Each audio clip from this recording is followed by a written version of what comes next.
just had the pleasure of hearing the last hour and a half description of the life and work of Professor Fuller. I will say that Professor Fuller is a sociologist. He teaches in a department of sociology in Warwick University in England, and is in fact a sociologist, also a philosopher, also deeply historically informed. And as those of you who were here in the last session heard, he has had a profound interaction with the fields of philosophy of science, epistemology, the issue of governance of science, the history of science, religion and science, transhumanism and posthumanism in a sort of backwards way. Also, his work in there is highly relevant to contemporary discussions of environmentalism and the precautionary principle, and the wisdom or lack thereof of the precautionary principle. And we invited him here as part of our series that began with Anad and continued with Professor Adi Ophir on post-truth. As I have said to too many times to too many people, the last year and a half has launched me tumbling into a bit of a crisis, or at least, well, a crisis and profound reflection about myself and also about our field. And Professor Fuller has been a flashpoint for that discussion in our field. He published a much discussed article in the Guardian about science and post-truth, and also a number of articles and important discussions with other leaders in our field about STS and about science and technology studies in its history and its place in the development of post-truth. His view, we learned in the last hour that he's extremely retiring and reluctant to express his views, but and has been ever since he was a child in a Jesuit school. But his view has been a flashpoint and a central pillar of this discussion. So we are delighted that you agreed to come so far to share that with us. Okay. Well, so how long should I speak? About 30 minutes? 40 minutes? I would say 45 minutes. Okay. Platonic. I don't want to bore anyone here, and if you get really outraged, put your hand up or something, and I'll address you immediately. Okay, so the first thing to say is that I have just finished a book on post-truth. Okay, so let me just say that, and so in this sense, I'm quite relevant to the discussion, and it's called Post-Truth: Knowledge is a Power Game. Okay, and this is kind of the way I want to talk about post-truth. So I don't come to this as someone who sees post-truth as intrinsically negative at all. In fact, I see it as a kind of moment of self-consciousness on the part of the larger intellectual culture. And so let me explain what I mean by that. If you look at the definition of post-truth in the Oxford English Dictionary, where it was the word of the year for 2016, you will see what might be called a post-truth definition of post-truth, in that it's got a spin, okay, and it's spun. So post-truth has to do with making arguments and appeals that are based on emotion and devoid of facts and not rational and so forth. And of course, it's the sort of thing the other guys do. Right. This is why it's post. Right. So it's a spun. It's a very spun definition. Yet, when you think about why do we have this word post-truth in the first place, why it becomes the word of the year in 2016, it's obviously because these post-truth guys are doing something right. Okay. And of course, what they did that was right was Trump got elected and Brexit happened in Britain. So Now, of course, one might be satisfied prima facie with thinking that, yes, this was just all due to lack of evidence and all of this. But I don't actually think this is what's going on here.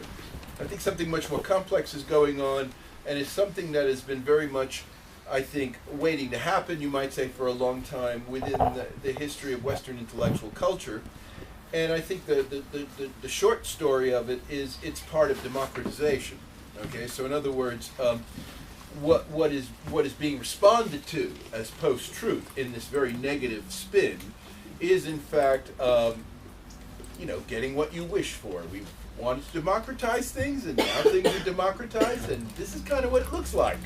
Okay, I think this is the spirit in which to enter into this thinking about post-truth.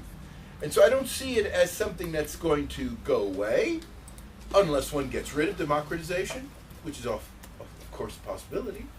But I don't think, given the values that we continue to uphold and the way in which we operate, I don't see this phenomenon as particularly going away. Okay? And so then the issue becomes coming to understand it and coming to terms with it, especially those of us who are on the losing side, and that the only thing that we have going for us is that we can name things. Like post-truth, right? Because I think, this is so post-truth is first of all a negative spin, and it's a negative spin that is brought about by losers, us. Okay, so that's kind of where I'm starting from. Now, if you look at the dynamic that led to the Brexit victory and Trump's victory, one of the things that's quite interesting is there's a sense in which, and this is where, in this article that you referred to earlier, that I published in The Guardian, very shortly after the word was declared Word of the Year. Word of the Year is declared at the end of the year, and I wrote this piece in The Guardian in December of 2016. And it was that science has always been a bit post-truth. And what I was getting at there was about historical self-understanding, okay? There are two ways of looking at the history of anything, whether we're talking about politics or science. And I think to a large extent Thomas Kuhn understood this aspect very well. There is a kind of establishment version of the history. You might call it a Whig history. And it's the kind of history of the field that is told within the existing dominant paradigm, where we are moving from strength to strength, we're making steady progress, there are problems, but these problems can be largely overcome by staying within the existing structures. And these existing structures are, as we say in the UK, at least the Prime Minister says about herself, strong and stable. Okay? And this is one view of the history. There's another view of that same history, which is basically, this is just a corrupt pyramid scheme, basically, right? That in effect, what's been happening is that just people are reinforcing the same old stuff, and they're trying to pass it off as progress, but it's not doing any good for anyone. And in fact, a lot of these unsolved problems just accumulate, and they are being ignored or minimized. And it's time to drain the swamp, as Donald Trump says about Washington. Okay? And so we've got, and these are two parallel historical accounts of the same thing. Okay? Now, in terms of, and if you know anything about the Trump campaign and how it won, and how Trump positioned himself with regard to Hillary Clinton, and how the Brexiteers positioned themselves from the establishment, which was anti-Brexit, you can see these two narratives running side by side about and talking about the same thing. Okay. Now, if you go to the history of politics, this is a familiar story, and in this book that I've written, I focus on a distinction that the early Italian sociologist Vilfredo Pareto made between the lions and the foxes, drawing from Machiavelli. Okay, so very much like Machiavelli, Pareto, who is talking primarily in the context of parliamentary democracy, which of course Machiavelli didn't have to deal with. He had to deal with princes, basically. But it's the same kind of basic idea, namely that there are two types of creatures, you might say, on the political ecology, and there are lions and there are foxes. And they both have different stories to tell about the same thing, and they manage, and the point about the lions is the lions are about maintaining power. And the way they maintain power is by shoring up their legitimacy. And the way they shore up their legitimacy is by saying, look, you know, things are getting better, things have always been the way, you know, we have done things like this in the past, and we have a long trajectory of these people doing all the right things, and we can tell this kind of smooth, continuous stories. And sure, there are problems, but we will deal with them in due course. And that for anyone to doubt us puts us in, as Hillary Clinton says, the basket of deplorables, right? These people who would dare threaten the authority of the establishment, right? Who would dare, you know, who would dare say, well, things could be organized a different way, we could start from scratch, we could do something new, right? And so this is the lion story. And very often the lion story, you might say, contains a sense of a veiled threat, right? So the lions are most effective when they don't have to actually do anything because people already respect them. But if necessary, the lions can come out in force, but then they risk losing something if they're not able actually to deliver. Okay? There's the issue of calling the bluff. Foxes, on the other hand, are people who take advantage of all of the weaknesses and so forth and magnify them and say this is symptomatic of a deeper, more fundamental problem. Okay? And that there's actually a deep corruption in the system. And the reason why they can't solve these problems is because maybe they don't even want to solve these problems because they're too busy propping themselves up. Okay? And so these problems then become the focal point on which the foxes then engage in their strategy of disruption and ideally, from their standpoint, overcoming the status quo. Okay? And this is what the foxes are, the post-truth people. Okay?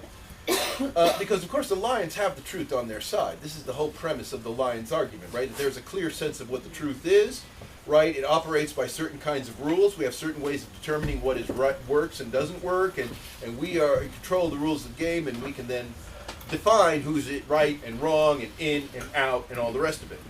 Whereas the foxes say, no, that's the wrong game. There's another game.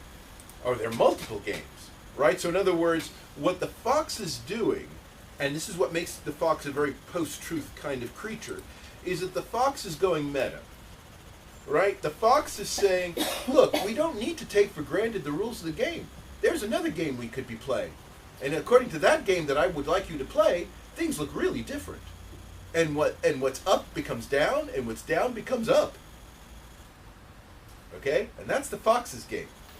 And the post-truth condition basically arises when, in some sense, the fox's worldview becomes internalized. Where, in a sense, we're aware, that in a sense, what is true or false, what is right or wrong, is a function of the game we think we're playing, and that we can change the game in a fundamental fashion. Okay? Now, one of the things that enables this to get off the ground, and I'm going to get back to Kuhn in a second about this, is if there is a general recognition that there are multiple games available. Because one of the things that Kuhn makes a very big deal about, which I think he was very correct about with regard to what establishes science's legitimacy, at least in the terms of paradigmatic science, is that there's only one game in town. Right? And the reason why the physical sciences have paradigms and all these other things that call themselves sciences don't is because there's one game in town in physics. And you're either in or out, and it's pretty clear. And the only time there's going to be any kind of radical change is when the physicists who are in control decide that there's time for change. Right? So no revolution before its time. This is Kuhn's business, right? You don't cause a revolution from the outside. You wait for the thing to fall apart, basically.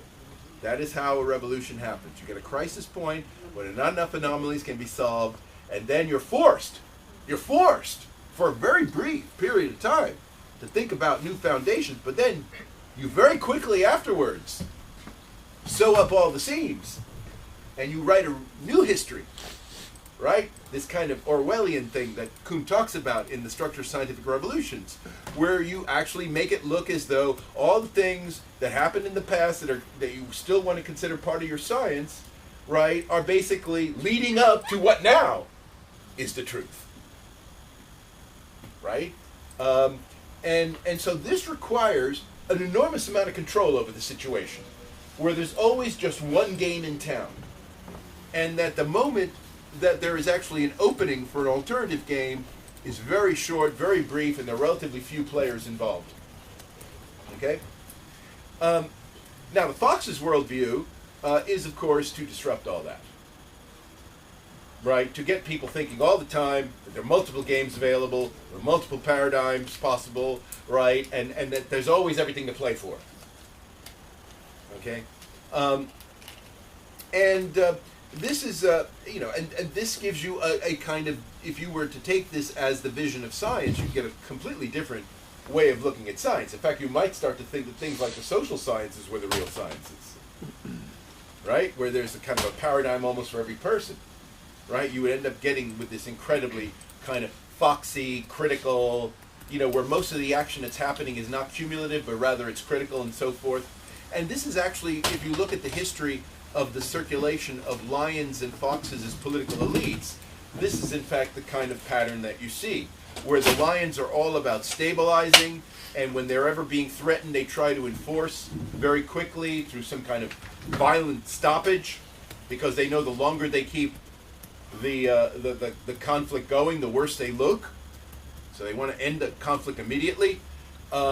Whereas the foxes are all about keeping the conflict going, because the longer the conflict's going, the more they're likely. So the more disruption there is, the better their possibilities are.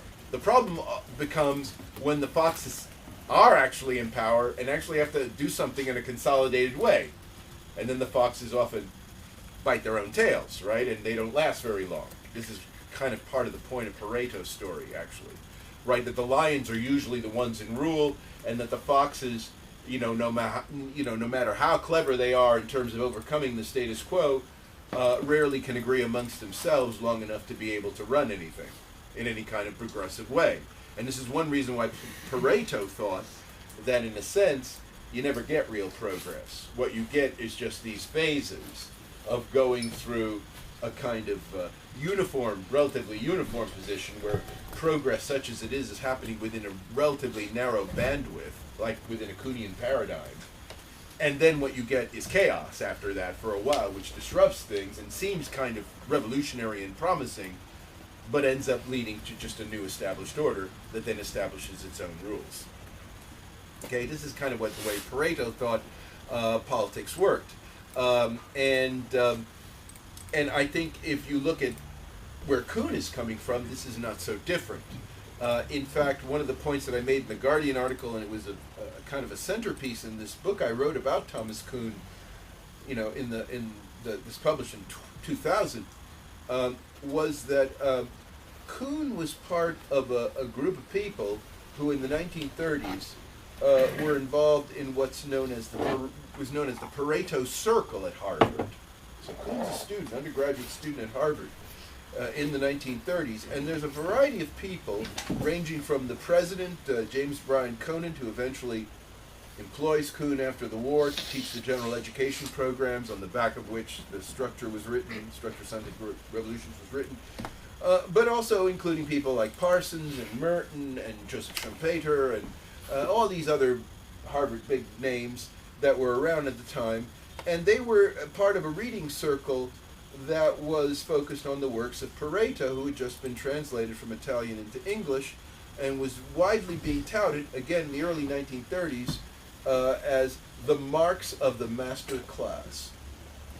Okay, so in other words, this was a guy who was giving a kind of very comprehensive political economy, worldview kind of thing, comparable to Marx, but from the standpoint of the ruling class as being the agents of history rather than the proletariat.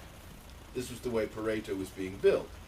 And this seemed like very appropriate reading for people at Harvard in the 1930s.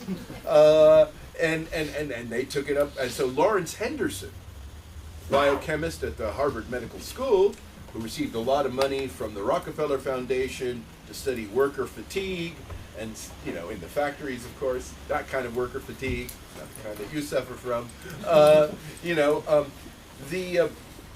He was the guy who was involved in this, and he's the man you may know, those of you in the history of science may know, he's the man who taught the first history of science courses at Harvard. And a lot of those old Harvard doyens like I.B. Cohen and so forth took their courses from him. Okay?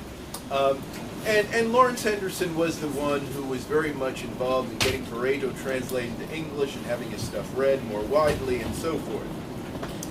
And the point that I would raise here is that this is not accidental. There is a certain kind of the vision that that Henderson was trying to, you might say, impress upon the Harvard elite, which I think got impressed upon Kuhn, was this idea that you actually do need to have a very sort of strong, stable, leonine vision of your self-understanding, right? And this is where we're presenting a certain view about the history of science, for example, becomes very important, that it be presented as this progressive thing. And look, keep in mind here, people, that when we're talking about the 1930s, it is before World War II and Hiroshima and the Holocaust and all that, but World War I was bad enough, right? I mean, I think this is a very important point to keep in mind in terms of what is fueling these people, is that World War I, was the war that was quite clearly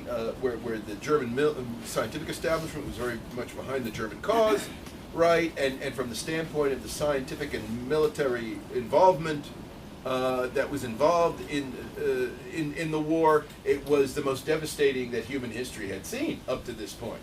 And it was conducted at an enormous kind of scale and range, largely having to do with the kinds of telecommunications technologies that were already available in the early 20th century, and with airplanes and all the rest of it. You know the story. And this led, as you know, in the 1920s to an enormous backlash against science coming from many different angles, whether we're talking about Oswald Spengler or Martin Heidegger or the Frankfurt School, right, or the religious fundamentalism that takes hold in the Christian world, which actually starts in the 1920s, partly as a backlash to the way in which science, and a lot of liberal theology were very much implicated together during the war on both sides. Okay? So we have this kind of anti-science thing going on in the 1920s and 30s. But people like Henderson and the Harvard elite thought that, you got to present science in a certain way, to keep the faith in science, as it were. And this is one of the reasons why it becomes increasingly important, certainly after the end of World War II, to actually have a kind of general education in science, which is where Kuhn comes in as a tutor in that program, right, to present science in a way that can command authority even among people who are not going to be practicing scientists, but who may have a significant role in enabling science to carry on with its research as opposed to stopping it. And this is where the Harvard elite, who are non-scientists, come in. And so the general education program was basically to teach science to non-scientists. And then the question is, how do you do that? And the answer was historically, and it was to present case studies, of course, but against the backdrop of a kind of continuous narrative of progress that wasn't a million miles away from what Kuhn eventually presented in his Structure of Scientific Revolution. So the point here is that what we're talking about here is a kind of quite explicit, I would say, attempt to ensure the legitimacy of science in the public sphere under a time where it was very much being challenged. And the idea was that part of this is going to involve a certain kind of historical narrative that you have to say about science. And Kuhn, in a way, buys into this in a big way, but then this is where the Pareto moment occurs when he describes the history of science that the scientists have to learn as being this progressive story, as not being the real history of science. Right? And you may know, those of you who studied history of science may know that Stephen Brush, the historian of science, wrote an article in the early 1970s, should the history of science be rated X for scientists? Published in Science magazine. And the answer is very much like Kuhn's answer, yes. Right? And the idea being that the history of science, if you actually told the real history of science, it's a little too foxy. Lots of different things going on, very messy, a lot of contestation, blah, blah, blah, right? And this is even before most of science and technology studies is off the ground, this is being said, right? This would actually demotivate scientists. It would actually lead them to, stray from the straight and narrow, and it would, at a more general level, lead to societal kind of critique and confrontation of science. And of course, when Brush is writing this article in the early 1970s, there's already a lot of contestation happening to science on the environmental side, on the military-industrial complex arguments, right? All these things are happening as part of the Cold War backlash to science. And so in this context, somebody like Kuhn, and I would put Brush in this category as well, are saying actually we need that leonine image, right? The lion's image of science is going from strength to strength, within well-defined boundaries that we have to have trust in and so forth. Because if we don't have that image, then not only will the scientists not be motivated to do science, but the public will lose faith in science. And in fact, as you know, still to this day, most popular works on science that have a historical component to it, regardless of the impact that science and technology studies might have had over the last 40 years or so, are still very much in this leonine tradition of a kind of story of progress, where things are just presented as temporary setbacks and they're eventually overcome, and it's a generally positive kind of story. Now, you see, the post-truth condition is basically about becoming very self-conscious about this. That in the sense that when one tells this kind of story, whether it is to the public or to the scientists or whatever, we're making a decision. We're making an active decision here with regard to how we want to understand science. And we're basically saying, look, we want to have the game played this way rather than another way. And the problem with the post-truth condition is that you basically end up opening up the possible games that could be playing. That there are different types of stories that can be told. So one of the ways in which we've seen the post-truth condition really come into its own in the last few years has been through these alternative news feeds, Breitbart being the main one, when we think about this in the political realm. So what is Breitbart exactly? Well, Breitbart is a news feed. And a news feed, in a way, operates kind of like a way a newspaper does, in the sense that even if you're looking at your most important newspapers, like the New York Times or something like that, or the Guardian in the UK, they're basically receiving stories from news agencies, press agencies these days, and then they're basically embellishing them, right? I mean, they're writing them in a certain kind of way. They may be you might say they might be adding more facts or more background information, or you might just say they're spinning them in a certain way to be responsive to their likely readers, right? In a way, the existence of news feeds draws an enormous amount of focus into this process that you might say has always been part of journalism and has become increasingly part of journalism. The fewer and fewer direct reporters there are on issues, right? Where most of what, in fact, is published in newspapers increasingly has been a kind of spun wire service stuff.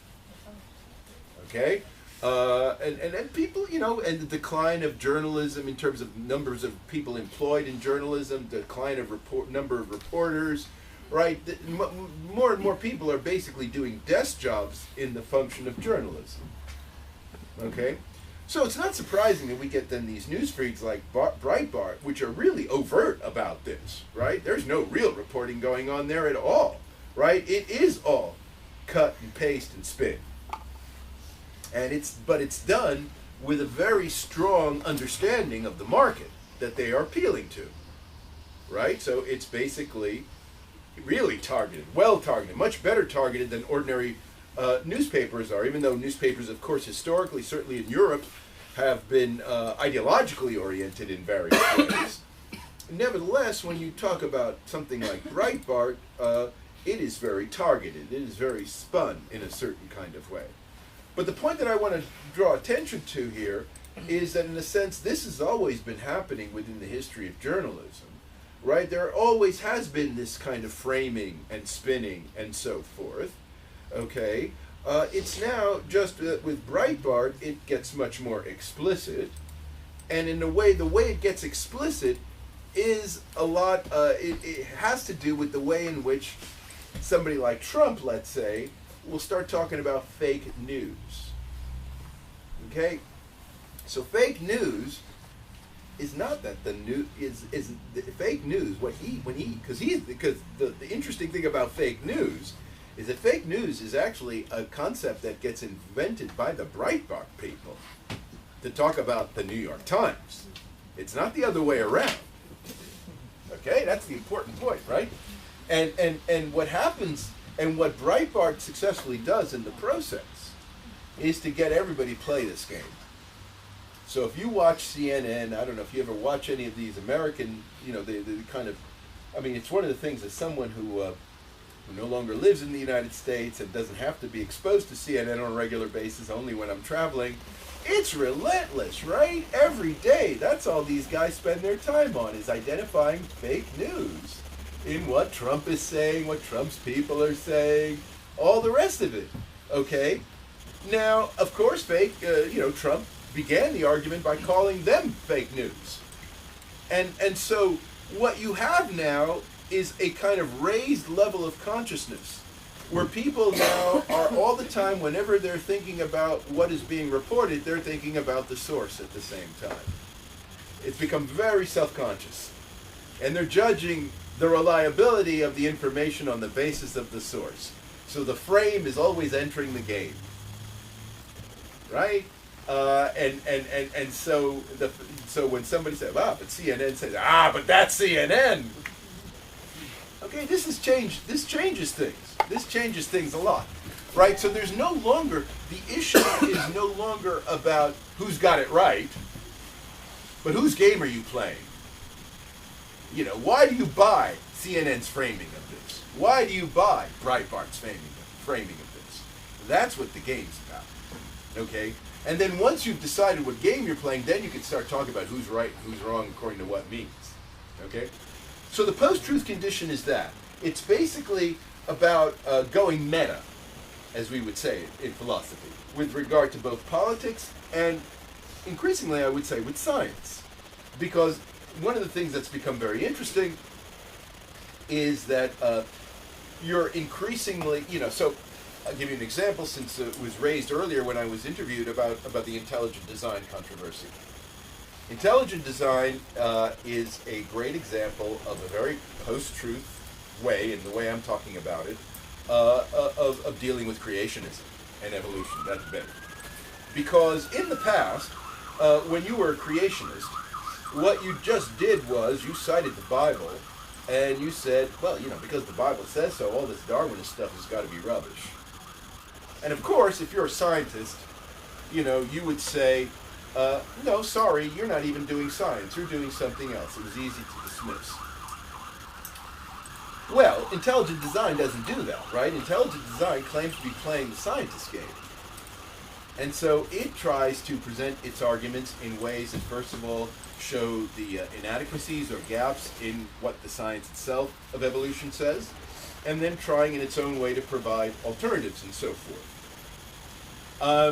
Now, when it gets criticized, right, the people who are criticizing it say, but you see, they're using science in some kind of stealth Trojan horse way to mask religious views.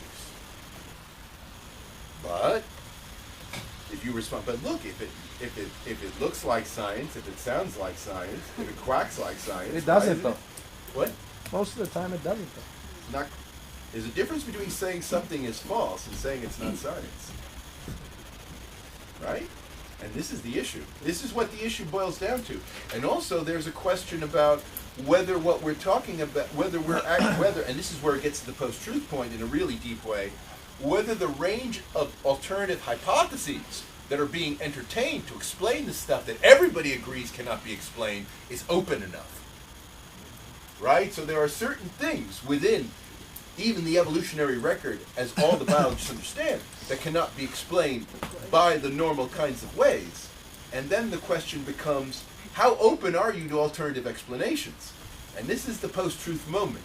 Post-truth moment is basically driving a wedge and saying, look, the reason why you're not considering an alternative explanation like intelligent design is because you're biased against intelligent design. Not because we're not playing by your rules, but it's because you're being biased in the way you apply your own rules. That's the foxy moment, okay? Now that so far has had no traction in the American legal system, but that's because the American legal system has an additional set of rules on top of it, which is to say you cannot, science and religion are distinct. That's just basically the way in which the American Constitution is being read at the moment, where if you're talking about something that has any kind of religious motivation, ipso facto, it's not scientific.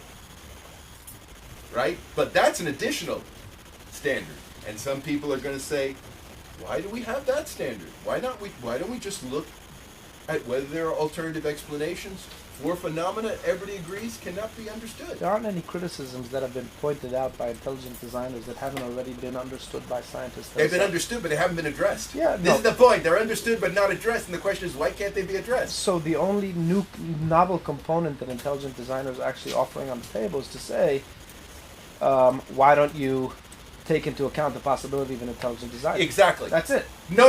And the reason why it's left there is because of the situation that doesn't actually allow the theology, larger space, to actually develop a kind of theory about what the intelligent designer would be that would then provide the conceptual context on which you're making claims that things are designed. Because if you're talking about this is design and that's design, you have to have some kind of conception of a designer. And that means you have to actually open the discussion for people to be able to talk about that. And as long as you don't allow people to talk about that, intelligent designer does become, exactly as you say, a kind of god of the gaps. But whose fault is that? It's not the intelligent designs people's fault. It's the fault of the evolutionists who don't want to entertain any kind of God hypothesis. You see, that's where the foxiness comes in. Because what you're saying in this case is that it is the science itself that is restricting hypotheses, alternative hypotheses, unnecessarily. Except that, going back to the 17th century, there were basically two traditions at the inception of modern science. One was the idea of externalizing agency, taking it out of matter, Sure. putting it in the hands of gods. That's the argument from design. And as you said earlier, all the great scientists that we study, and natural philosophers and so forth, many of them were great believers and men of faith and so forth. Then there was a counter tradition of naturalizing agency. Leibniz was one of the people who naturalized agency. Himself also. Sure, but okay, that's Leibniz. I don't know how good a witness he is. That's the metaphor of. No, I'm just saying historically. That's the metaphor of the restless clock and so forth. And that tradition of naturalizing agencies has a history. Sure. It goes into the 20th century and the 21st century. Yes. And when you look at the merits of its scientific explanations of those gaps that have not been addressed very well, say in evolutionary theory, then you find some plausible arguments that can be tested, that can be, and that seems to me, a more useful way to go about things than to say, well, there are gaps. Why don't you consider an intelligent designer? Well, no, the point is, I actually agree with you. Yeah. In the sense that if we were to, because the whole point of going, when you go back to the 17th and 18th centuries, is that these guys Leibniz included, were willing to consider, as it were, layers of causation, levels of causation that went from God into matter with intermediate agencies. They had all kinds of theories going on about this. Some of them continue to survive into the history of modern physics. But it actually requires that you are very explicit at the outset. You're starting with the idea of figuring out how it is that some intelligent designer manages to manifest the design in nature. And that becomes then the problematic. And then you figure out all the different levels along the way. And I think that is what the intelligent design people are trying to reintroduce into the discussion, rather than sort of just stopping the causal process at a very kind of foreshortened way, at least from their standpoint. And they think that as a result of it having been foreshortened, where we're really trying to just explain things in a way that is very close to the matter, we end up being unable to explain things, but that's because of the self-imposed methodological limitations, namely so-called methodological naturalism. That is limiting the science. That is the argument that's being made, that science is actually limiting itself by sticking within its paradigm. You see what I'm saying? I know the argument. Since we're like, so we in got about okay. 10 minutes, the presentation will be done. Why don't we leave it? For Okay, this no, session? because this is a good, this is a good place to begin. But because I mean, what I'm illustrating here, from the standpoint of the general point of the talk, is that this is in a sense how the post-truth condition operates in a way, right? It's looking for ways of driving wedges into established, taken for granted frameworks to open the issue up, right? And I've been involved in the intelligent design controversies. This is why I've very much exercised about it. But you begin to see in this discussion how it might work. But of course, it's happening in many other spheres as well, where there is a kind of a tendency to say, well, we can suspend certain kinds of assumptions that we've taken for granted for a long time, and once we do that, we open ourselves to a whole new world of doing things, right? I think this is fairly, if you want to read Trump charitably, that's what he's saying, right? And if you want to read Brexit charitably, because if you follow the Brexiteers, for example, right, what they think is there's this great free new world of free trade, right? Britain will become this great free trade country once it leaves the shackles of Europe, right? You just suspend the assumption of membership of the European Union and the pearly gates will open for commerce, right? And they're really willing to risk this in a very serious way, even to go to the level of World Trade Organization rules, right? In case any kind of deal with the European Union doesn't work with regard to free trade. So this is very much the foxy move, right? This is the foxy move that marks the post-truth condition, namely a kind of willingness and openness to suspend fundamental assumptions that in the past have been very stabilizing with regard to the existing status quo, largely because you regard the status quo as inherently corrupt, right? That there's a sense in which the status quo cannot be sustained any longer, and it's usually, there is a quasi-moral thing to it. Right? Corruption is often the word the foxes will use against the lions. Corruption. Okay? This is why it's interesting about the corruption charges vis-a-vis Trump. It'll be interesting to see if any of that stuff sticks. Because that is actually something that that in a sense would be, as we say in English, hoist by his own petard.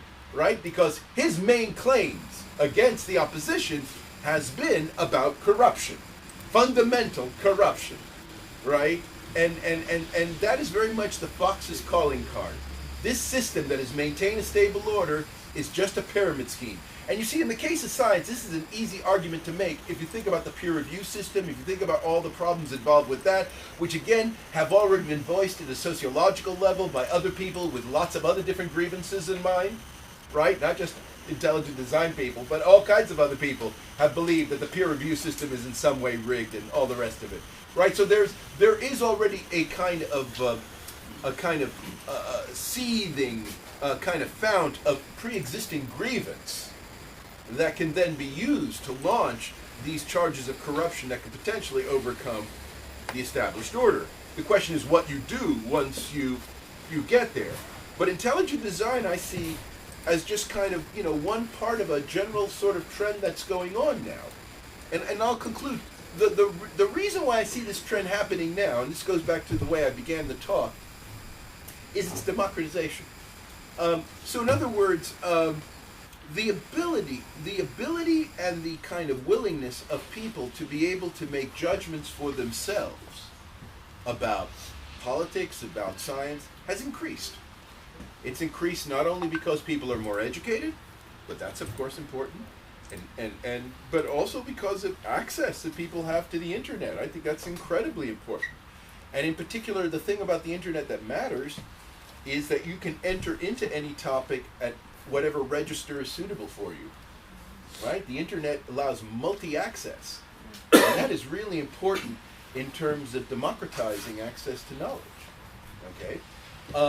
And what this does then is it provides a kind of reservoir for second opinions, third opinions, fourth opinions, and grounds for contestation.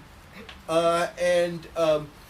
know, if you look at something like intelligent design, for example, I think one of the things that's very true is that intelligent design would have never got off the ground the way it has if it were not for the internet and the ability of for stuff being posted online and all the rest of it, providing arguments and counter arguments and so forth at many different levels. It's very user friendly. Okay, and I think one of the problems that the establishment science, just like the establishment politics, has at the moment, is that it is not really quite as savvy in dealing with this new media as the opposition is. Right? They're always playing catch up with regard to this, and I think this does an enormous amount of damage, right, to the establishment. And so, in a way, this is the kind of world we're entering into. And in my book on post-truth, I compare it very much to the Protestant Reformation.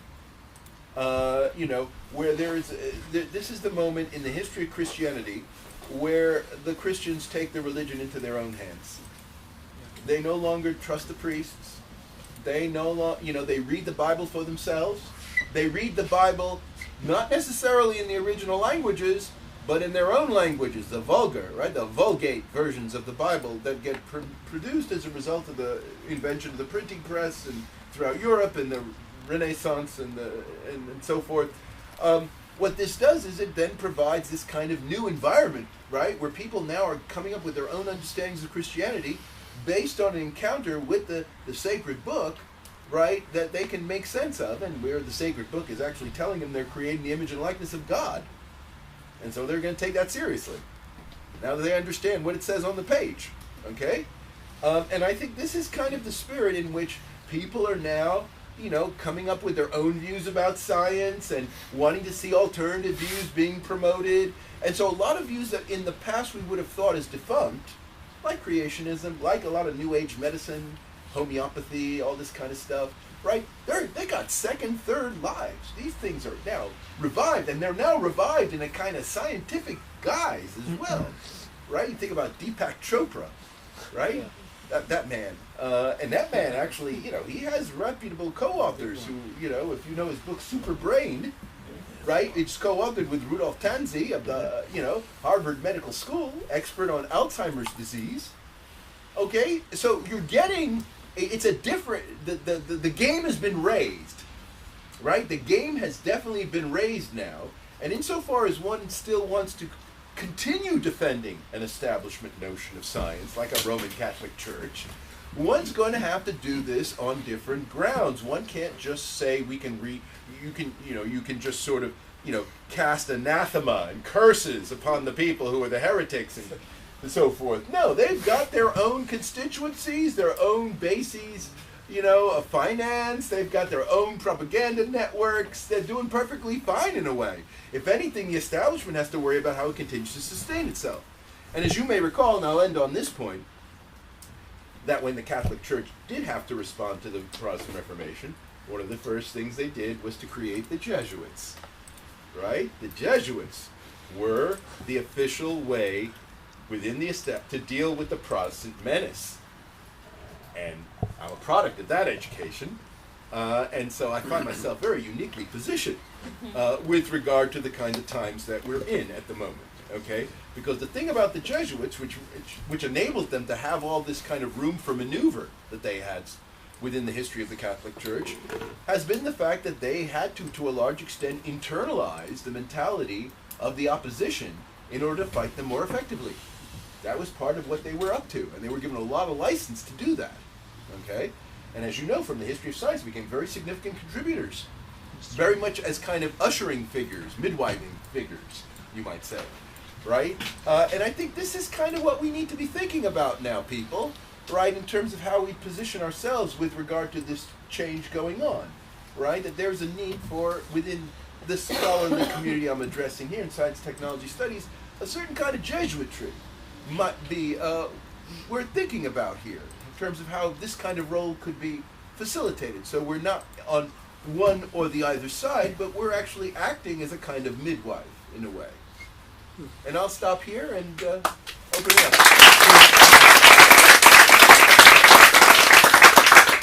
For the first time ever, I want to use my leonine privilege as a representative of this august institution and a purveyor of grades to students. Yes, do not do this at home, children. And ask you to say a few words about, pursuant immediately to your last sentence about the role of science and technology studies in this story and symmetry, which I know that you've written in back and forth. And, yeah, I think the symmetry issue, if you want to understand the post-truth condition, you got to take the whole symmetry principle is where that's what that's about. Okay, the symmetry principle, where if you recall, I hope this is still taught. Is this still taught? Sure. Because I'm not sure what people learn under science and technology studies these days, especially since the Latourian thing. I don't know what's been going on. But in the old days when we were first, the thing that made this field interesting was a philosophical point that was raised by David Bloor in Knowledge and Social Imagery back in 1976. And this was the idea that you need to have explanations where you explain the stuff you liked and the stuff you didn't like by the same principles. Right? That you and this was kind of the benchmark of a kind of scientific attitude toward the study of science. And I think this was spot on.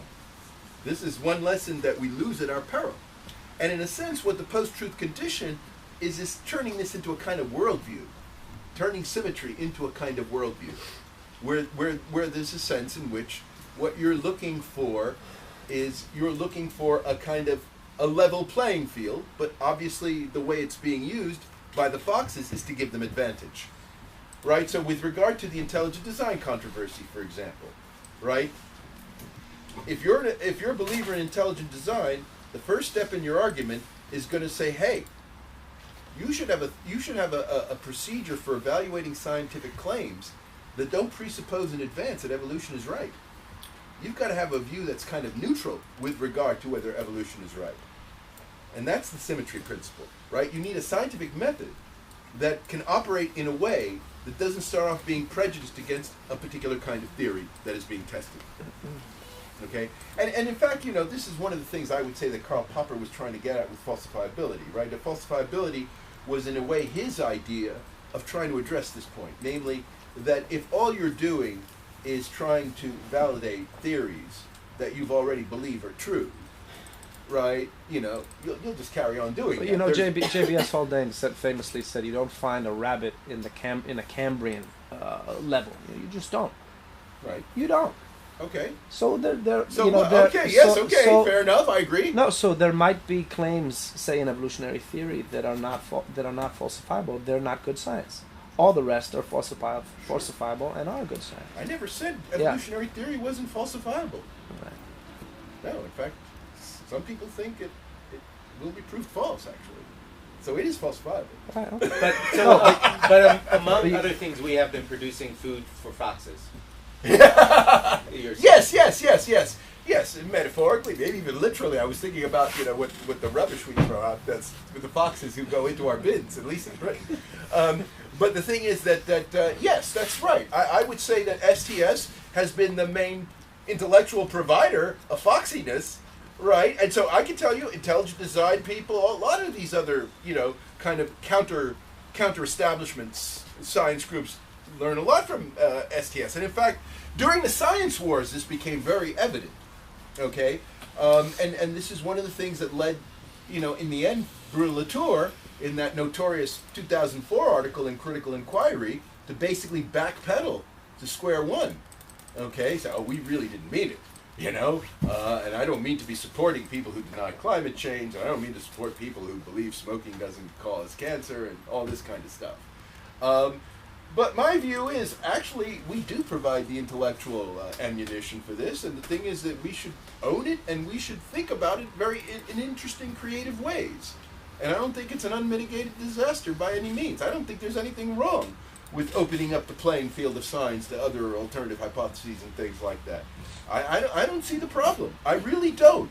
And you know, and I do wonder sometimes with people like Latour and people, and he's not the only one, Donna Haraway, there have been a lot of these older STS people who've really backpedaled on a lot of the initial STS stuff. I wonder, what are these people afraid of exactly? You know, why not just, you know, why are they suddenly going to some kind of paleo legitimating version of science that would never have led them to have developed science studies in the first place? I mean, no, why? No, Why? well, just to say that I just think that I agree with that. I agree with Okay. that statement. But I would say, I mean, the counter argument would be that counter traditions within the scientific tradition just seem to me intellectually a lot more interesting than these foxy challenges. But they're not. But see, Just in terms of the usefulness of trying to. yeah, but you're doing this leonine thing. What you're doing is you're assuming intelligent design starts from outside of science, when in fact what it's trying to do is to recover traditions within science that have been suppressed. That's the way the argument is presented. So in other words, they actually do want to restore the natural theology tradition. They actually do want to go back to all this stuff that you were talking about earlier on. Okay? And they want to re-legitimate that within the scientific discourse rather than being made just a historical preoccupation. Because, of course, people who do history of science know about this stuff we're talking about, and they write articles and books about this kind of stuff, but it isn't considered part of the proper scientific agenda now. And what they're trying to do is to bring it back as part of the scientific agenda now. And that's the point that we have to come to terms with in this field. Namely, that these are guys who basically are reading the history, do understand the methodological points they're making, and what the conclusion that they're drawing, which we are reluctant to endorse, it seems, is that they can make all of this stuff left behind relevant again. Can you give an example?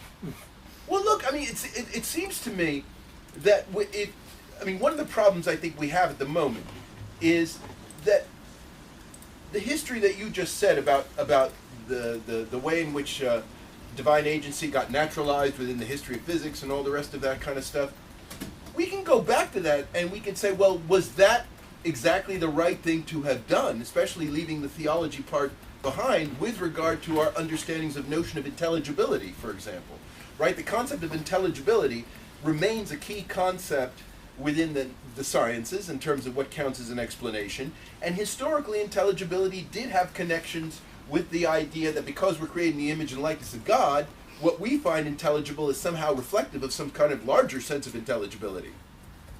And as soon as that gets lost, that connection gets lost, then what the notion of intelligibility means is not so clear anymore.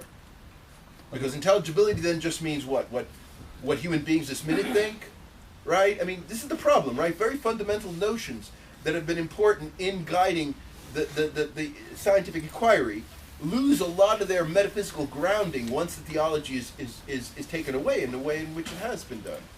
While I'm getting ready to point to someone to ask a question who isn't me or I'll just say in answer to your question, what are people like Latour and me backtrack? It's that our houses will be, that Trump will pull out of the Paris Accord. Well, he might not. We don't know. Our houses will be swept away, and our children will all die. Well, that's what we're afraid of. But Eris. Well, look. First of all, it's not even clear that Trump's going to pull away from Paris. If you follow the latest musings on his part, his latest tweets, he's keeping that option open. No, but it's a foxy move. It's a foxy move for him to do that.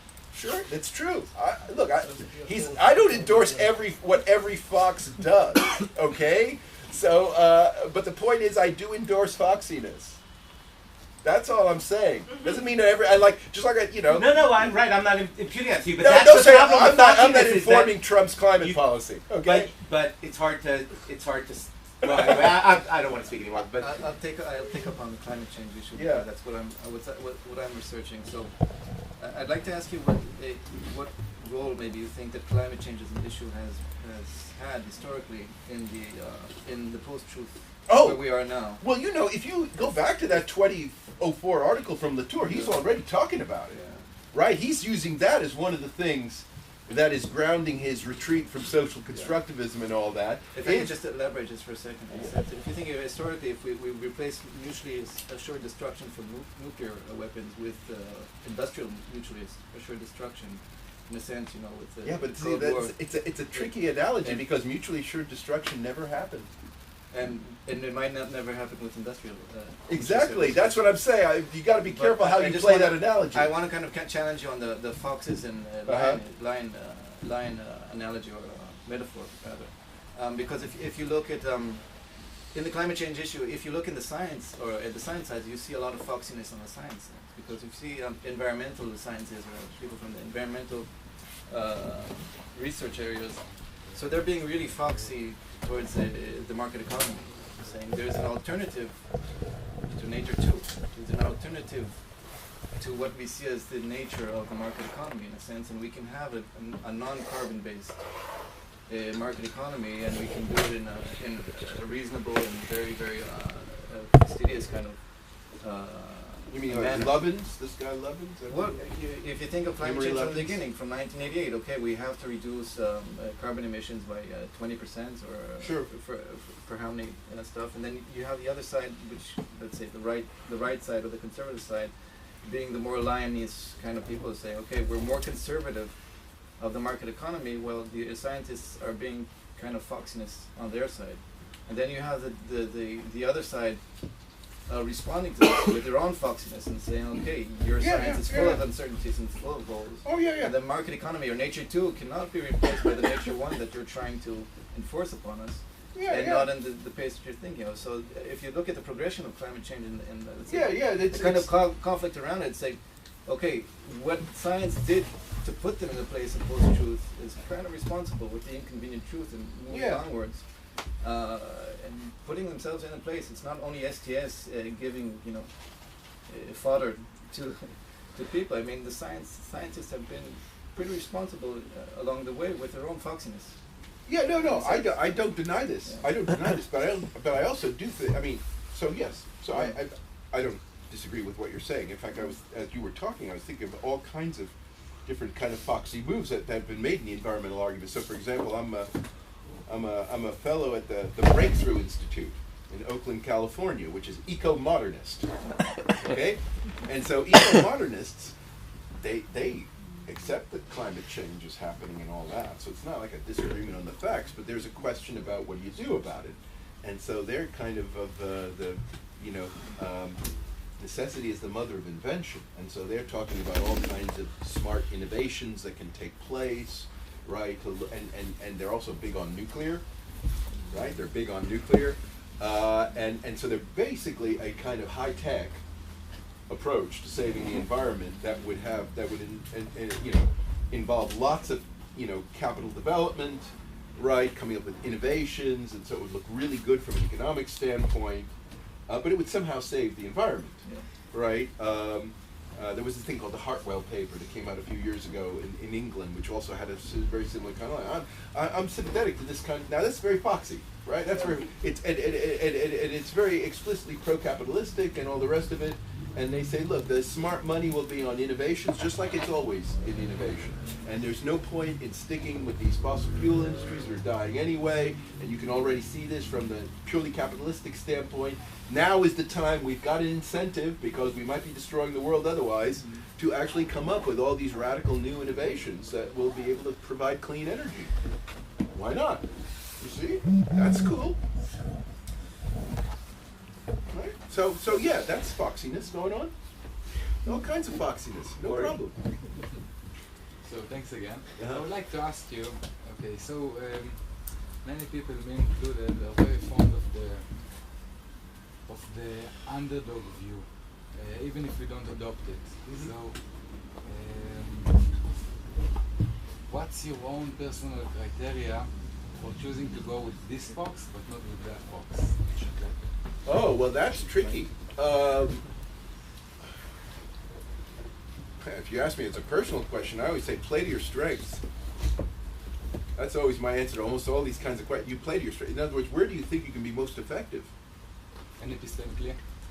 Well, that is kind of, yeah, that is kind of the answer. Look, I mean, so I I got involved in the intelligent design controversy, not simply because I have a kind of vague sympathy for it at some level, but also because I actually thought that I could say something constructive given where I was coming from intellectually.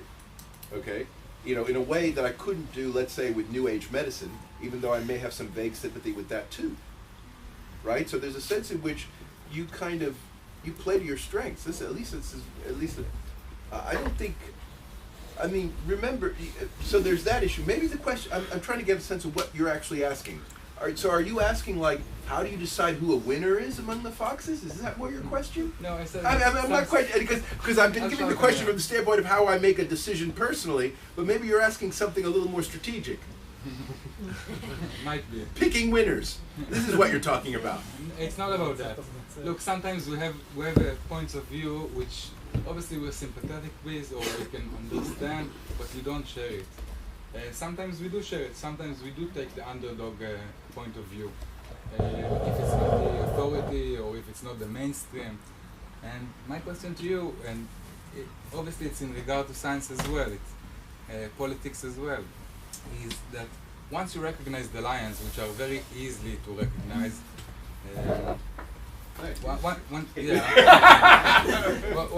once you recognize those, and you start looking at this framework which you introduced us to, which is, I think, very powerful, and you can recognize few kinds of foxes. Sure. In every kind of game. Which sure. So, if you support, you said yourself, you support the foxiness, but do you support like certain foxes? Like, is it because you adopt a certain point of view of a fox, or you just like this intellectual game of letting foxes be around? Maybe this will answer your question. I'm actually sympathetic to the foxy worldview. In other words, and in fact, this is kind of what makes me attracted to science and technology studies. So the symmetry principle, I like this kind of, equalizing, leveling the playing field. I like that kind. I like the gamesmanship thing. Okay, that's what the foxy thing is about. So I like the idea of science as a game. All right, and that's why I have no problems with social constructivism or anything like that. Okay, so dispositionally, I'm well disposed toward the foxy worldview. But you're right. There are different foxes, and you have to choose one. But these are contextual things, and like I say, there's some that. So I voted for Hillary Clinton. I voted for Hillary Clinton against Obama back in 2008. But with regard to something like Brexit, where I was against Brexit as well. Nevertheless, I'm thinking about I think Brexit. I'm willing to give the people trying to bring about Brexit kind of give them a fair shot at it, right? So in other words, I have not been unduly negative. I want to see what these characters come up with the European Union.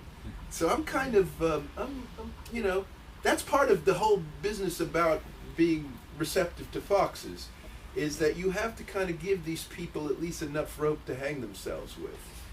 You gotta really be, which means you have to basically live in a kind of political and scientific environment that accepts high risk, right? Which of course involves possibility of failure and all the rest of it. So it's, you were mentioning earlier in terms of, I've written against the precautionary principle, okay?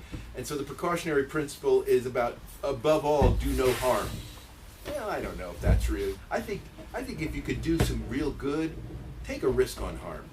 That's kind of my view, right? And that's much more the foxy worldview.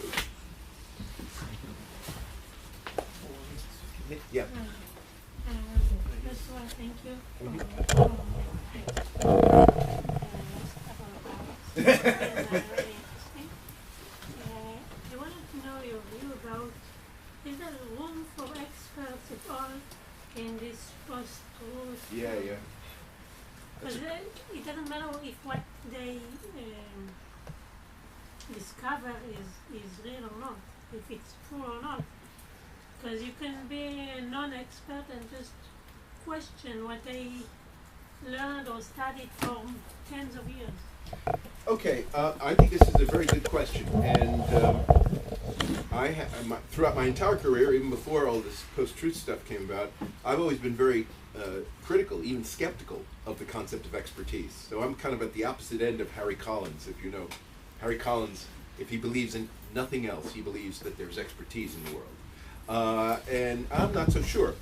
I tend to think that what we call expertise is a product of, it's a paradigm thing, basically. It's a path-dependent formation of knowledge, right? So it's not just that you are, you're able to say things that turn out to be true, but also that you've undergone a certain kind of education. And not only that, and this is the important point about expertise, is that you control the frame. An expert is someone who can control the frame in which they actually deliver their epistemic judgments.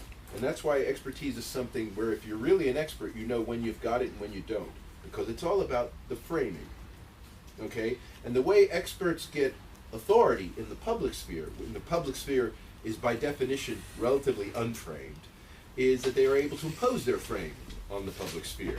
So an economist turns a problem into an economics problem, right? It's like it's like a template matching, right?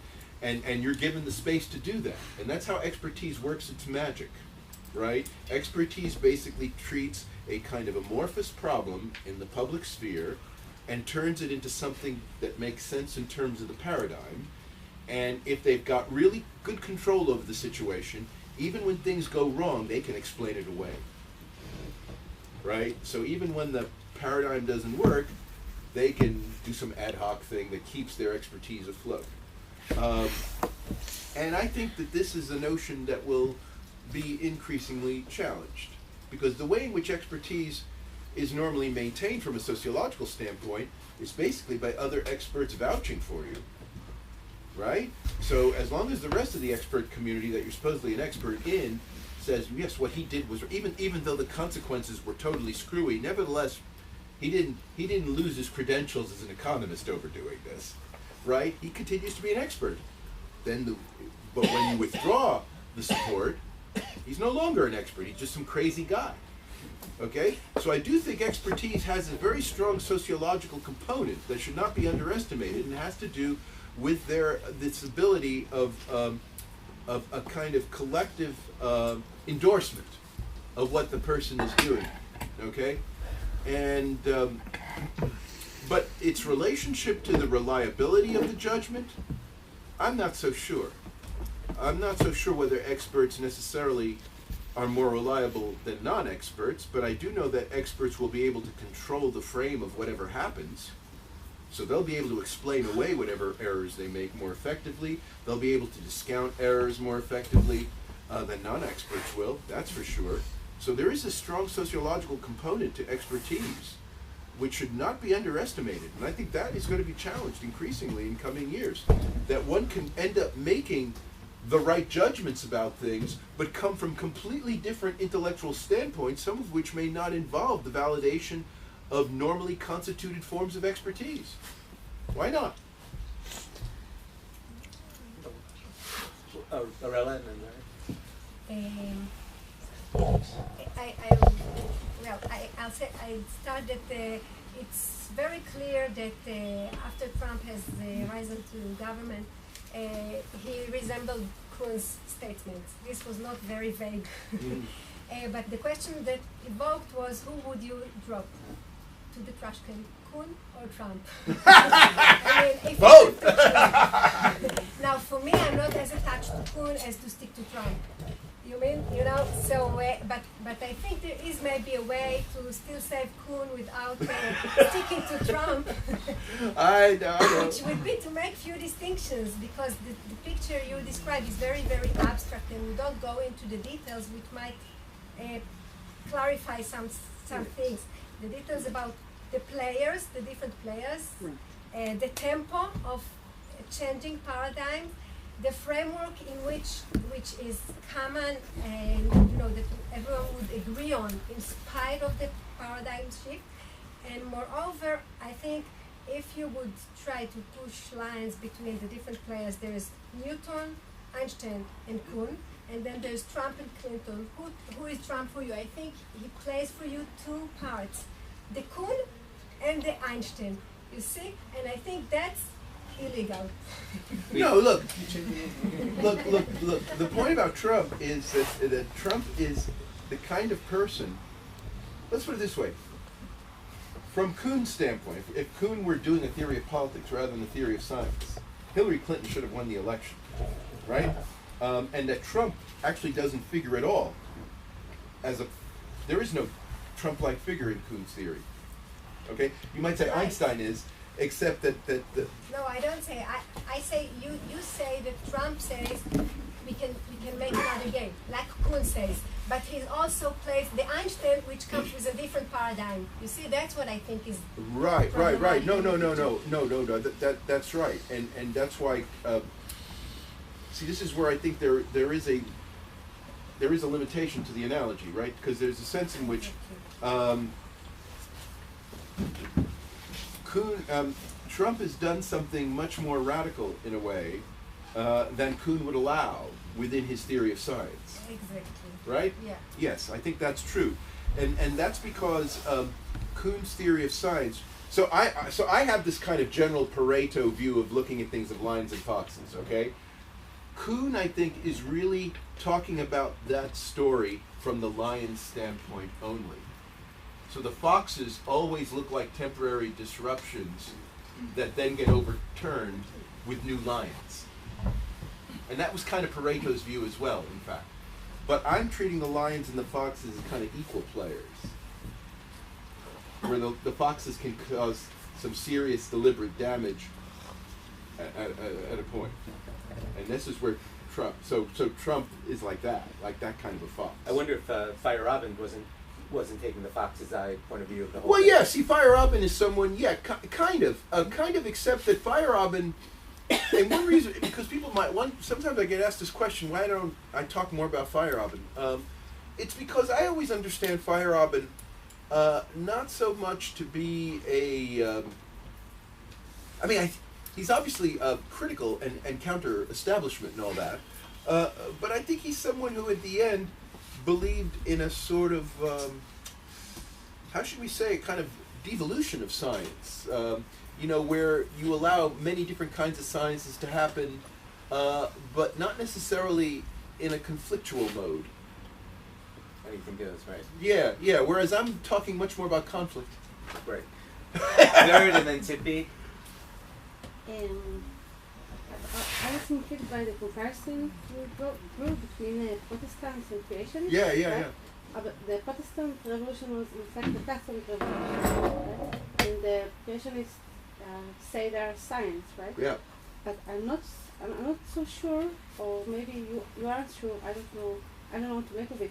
But you can have like two sciences, the way you can get like two doctrines, two religious doctrines. This is an interesting question. Yeah, no. I think, no. See, that's an interesting question, and that's where it gets a little bit like Fire Robin, okay? Because if you imagine that there could be multiple sciences, like when we think about Protestantism, right, we think that the consequence of Protestantism is a plurality of denominations within Christianity. Then that does look like a multiple science scenario a la Fire Robin.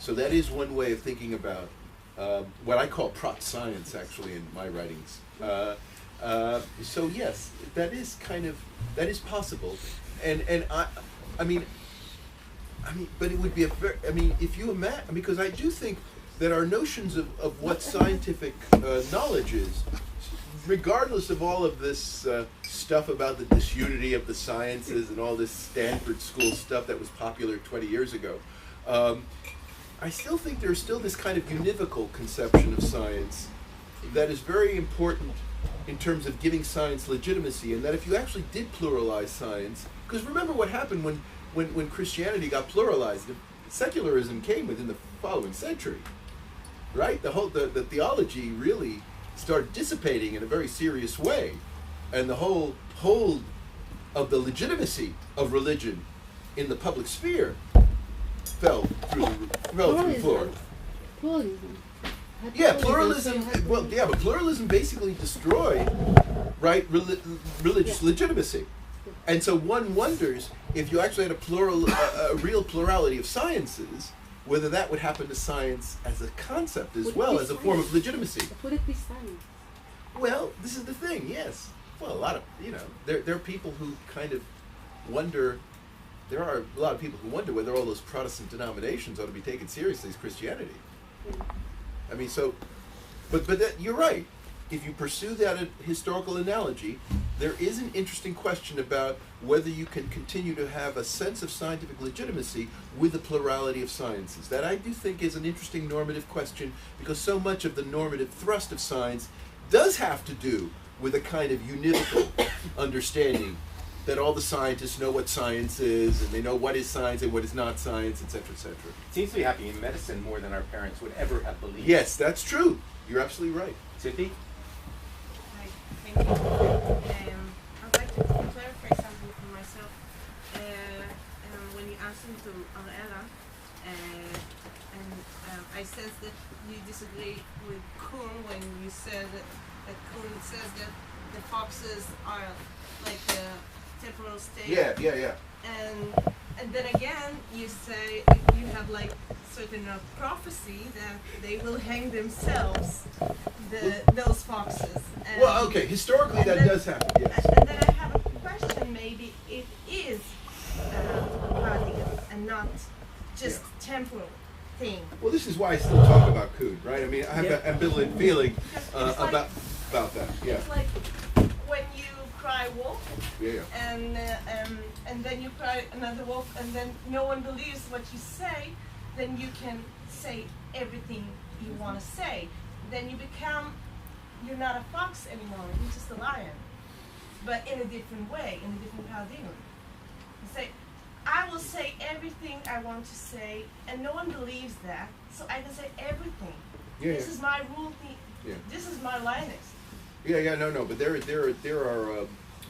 I mean, I think one thing that's worth saying is that the lions and foxes, you might say, is kind of they're roles, and so that individuals may pass from one role to the other, right? And But the the idea. foxiness is the lion now. Exactly. Yeah. Exactly. And I think that. But this is but from the standpoint from what Pareto's talking about originally, the problem has always been for the fox to turn into a lion in an appropriate way. So, for example, somebody like Lenin might be a successful example. Okay. And so this is the kind of issue we're talking about, where the lines that the same person could move from one role to the other. Okay. Kuhn isn't really thinking in those terms. I mean, Kuhn is thinking that people have much more, you might say, fixed positions, right? This is why Kuhn believes there are always some people left behind when the paradigm changes, right? You're either part of the future or you're part of the past. There's no, there really is no.